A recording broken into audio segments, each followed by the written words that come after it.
Want help to grow your business? Download BRiN, the world's first business advisor in your pocket. To find out more, visit BRiN.ai or search the App Store today. Hello, I'm Dale Beaumont and welcome to Secrets Exposed. This is the series that takes you up close and personal with world-leading business experts. And our topic for this interview is how to prevent and protect your business from a data crisis. That coming up in just a moment.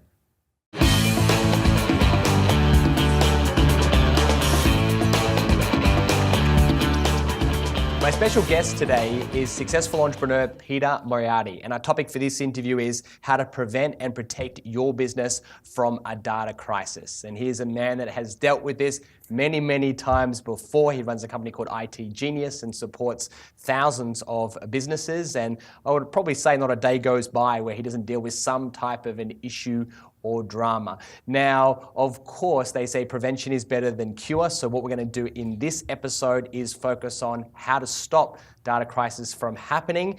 So you never have to have an issue like we will discuss in another episode. So there will be another video that we'll do that's all about what to happen if something goes wrong. But let's just prevent that from even happening by watching this episode right now. Peter, welcome. Thanks very much for having me, Dale. Great all right, to be here. We're talking about data crisis, not a really sexy subject, but it's a pretty important one, right? Yeah, absolutely. How likely is this to occur within a business? I think the easiest way to put it is to say that it's not a matter of if, it's a matter of when. And what that means is if you're on a long enough time scale, at some point you will have some kind of data crisis in the business.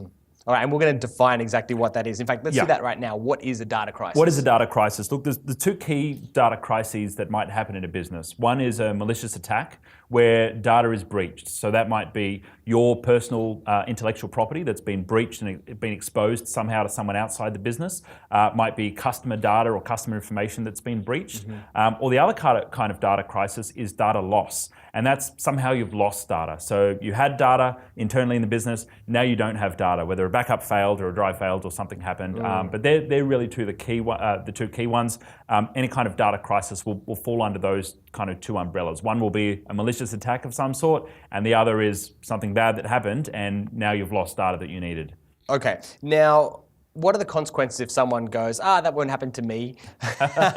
You mentioned it's not a case of if, it's when, so you really can't ignore this information, can you? You can't. There are serious consequences of a data crisis. Unfortunately, I'm the kind of guy who has to say to customers, I'm sorry, but the data's gone. And I've had to have that conversation with many of our customers. And I'm guessing they fight with you and say, come on, it's got to be somewhere. Yeah, totally. I'm sure there's a backup somewhere. I don't care what it costs. Can't you bring it back? I'll give you $10,000, just get me back my files. And you've got to say sorry. Sometimes we have to say sorry, particularly in the event of an external data breach. Where someone's maybe stolen data or used that data maliciously, that could be a showstopper for a business. So that's critically important that you're taking steps to prevent that. But in the scenario of a data loss event, like for example, you had a hard drive where you had some data stored, it wasn't properly backed up and you've lost that hard drive because it broke. Sure, there are data recovery options, but they quickly get into the tens of thousands of dollars for recovery. And quite often a business will choose that it's just not worth the cost benefit of actually recovering that data. In most cases where we've worked with customers who have lost data because of a failed backup at some time, they've chosen, in about 80% of cases, they've chosen to reconstruct the data manually themselves.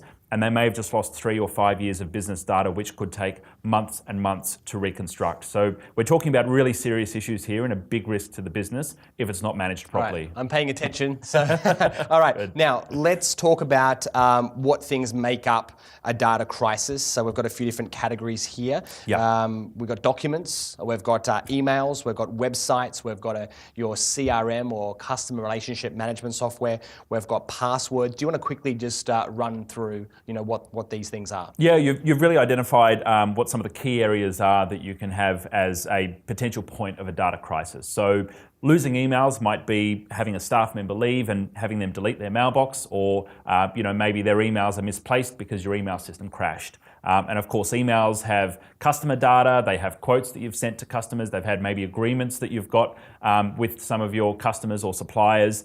So if that data goes, that's pretty scary. Documents are your intellectual property. If they were exposed to the outside world, there might be a commercial risk there. If those documents include personal information for any of your customers, then there's even risk of litigation, or you might be in breach of your country's privacy laws. And then there's other systems and apps that you might use, like your CRM system, the list of all of your customers' email addresses that you use to market to. If you lost those or they were exposed publicly, well, it's going to be difficult to market the business. And other areas that you mentioned there, like your website, if the website goes down, you might have to rebuild it from scratch. There would definitely be brand reputation if your website was down for a couple of days or even a couple of weeks while you're rebuilding that. And so different areas of the business will have different risks associated with them. The last one that you mentioned was passwords. Yeah, what happens if your credentials to your accounts become exposed somehow to somebody, or if you lose those? Well, in the worst case, if someone gets access to your passwords, they might be able to steal your identity, and that could mean that they drain your bank accounts. It's happened. And if you're lax with your security, then your funds may not be insured by your bank. You may not be insured by your insurance company even. If those kind of data breaches are able to, if an attacker from outside is able to get into your bank account and transfer away, your insurance company is going to fight with you if you haven't put the right measures in place to actually protect those accounts beforehand, not after the event happens. Okay, and I know we've already said it, but we'll say it again. It's not a case of if, it's a case of when. It's a case of when. Because all of these are points of vulnerability. We hear oftentimes that website's being hacked. Yeah. And so if you've got a website and it's online, it's going to happen at some point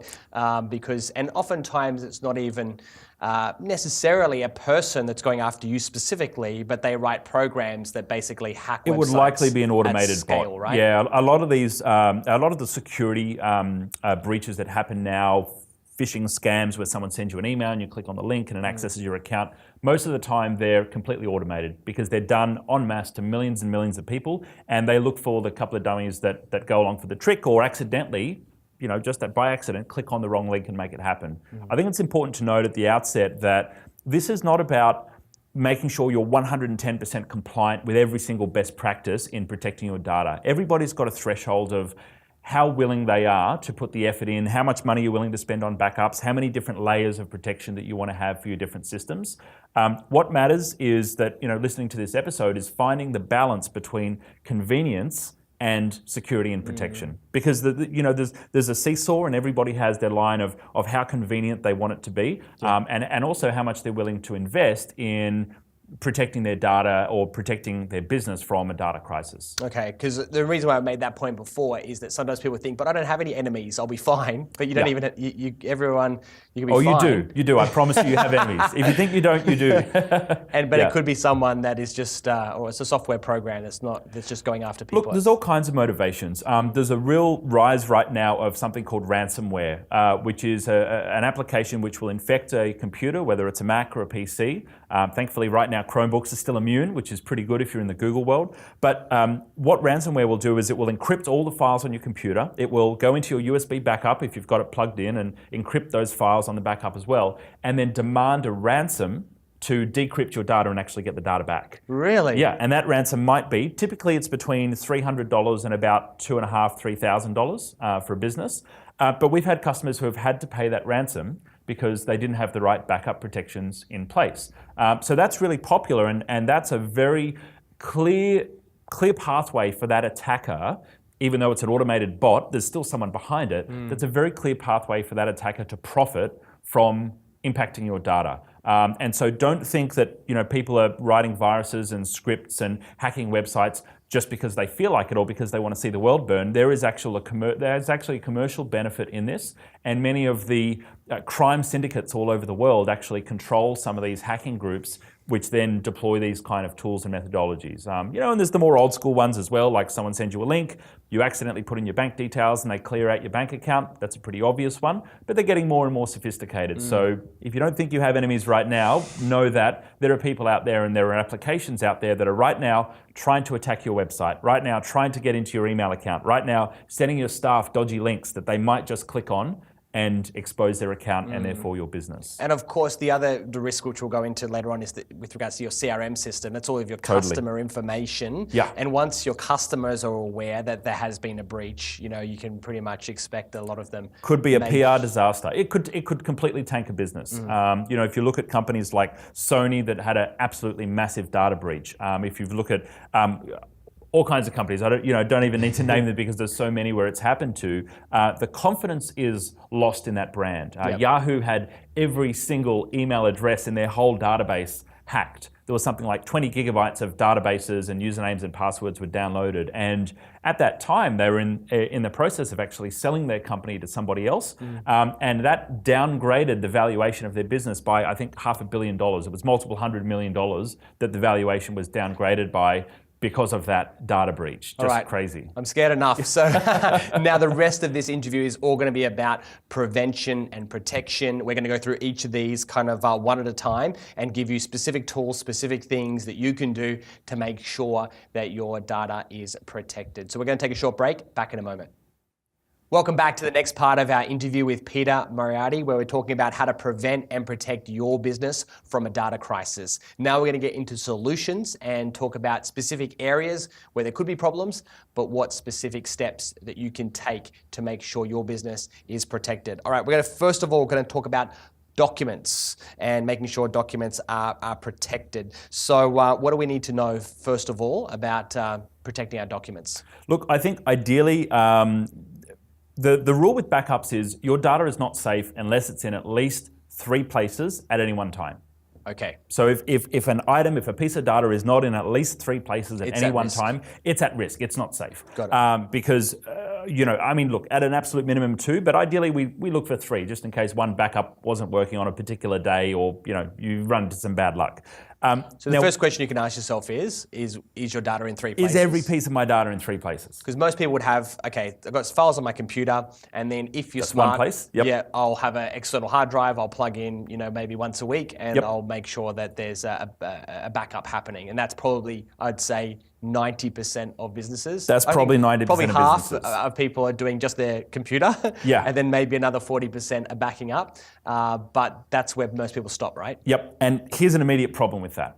Number one, if you've got the hard drive plugged into the computer, which even as it's running a backup, you're going to have it plugged in, and one of those ransomware attacks hits, then it's going to encrypt the computer and the backup in one hit. Right. So it's toast. Okay. And so the moment that hard drive is plugged into your computer to run the backup, your data's only in one place. I count that as one place. It's really only in 2 places if you have a second hard drive with what we call a cold backup, which is disconnected from your computer at that moment in time, and that's got a full copy of all of your data. That would be 2 places where your data is stored. Okay, what's a third place then? Well, hold on. Before we even get to that, what if your house burns down and you've got your computer and your laptop there in the same place? That's still really only one place. So to have it in 2 places, you'd want to have that second cold backup at a friend's place, somewhere else. So I mean physical places, not just physical places. Not just in front of you. Yeah, because and then you have to start to think, okay, well, what if there was a natural disaster? To continue enjoying this presentation, download BRiN, the world's first business advisor in your pocket. To find out more, visit BRiN.ai or search the App Store today.